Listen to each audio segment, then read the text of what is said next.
সামাজিক যোগাযোগ মাধ্যমে নিয়মিত দেখাতেন গলায় ঝুলানো ভারী সোনার হার, হাতে দামি বালা আর বিলাসী জীবনযাপন। সেই ভিডিও দেখেই লাখো মানুষ তাকে চিনেছে, কিন্তু যে গয়নাগুলো তাকে জনপ্রিয়তা এনে দিয়েছিল, শেষ পর্যন্ত সেই গয়নাই যেন কাল হয়ে দাঁড়ালো এই নারীর জন্য।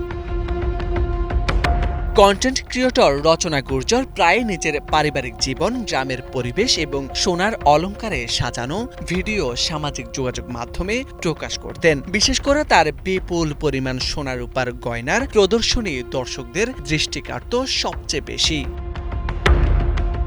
কিন্তু সম্প্রতি গভীর রাতে তার বাড়িতে সংঘটিত হয় বড় ধরনের চুরি। স্থানীয় গণমাধ্যমের তথ্য অনুযায়ী চোরেরা বাড়ির সীমানা প্রাচীর কেটে মই দিয়ে ভেতরে প্রবেশ করে, পরে বাইরে থেকে ঘরের দরজায় তালা লাগিয়ে দেয় এবং সিসিটিভি ক্যামেরার দিক ঘুরিয়ে দেয়, যাতে পুরো ঘটনা রেকর্ড না হয়।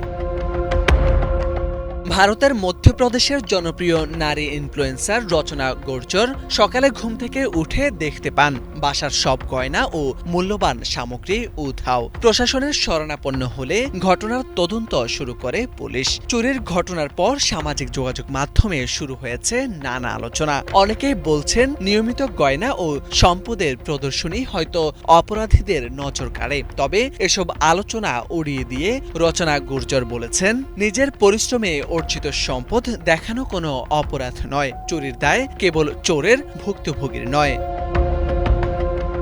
নেটিজেনরা বলছেন, সোশ্যাল মিডিয়ার খ্যাতি অনেককে রাতারাতি পরিচিতি এনে দেয়, তবে সেই খ্যাতির সঙ্গে ব্যক্তিগত নিরাপত্তার ঝুঁকিও বাড়ে। রচনা গুর্জরের ঘটনাটি যেন সেই বাস্তবতারই উদাহরণ।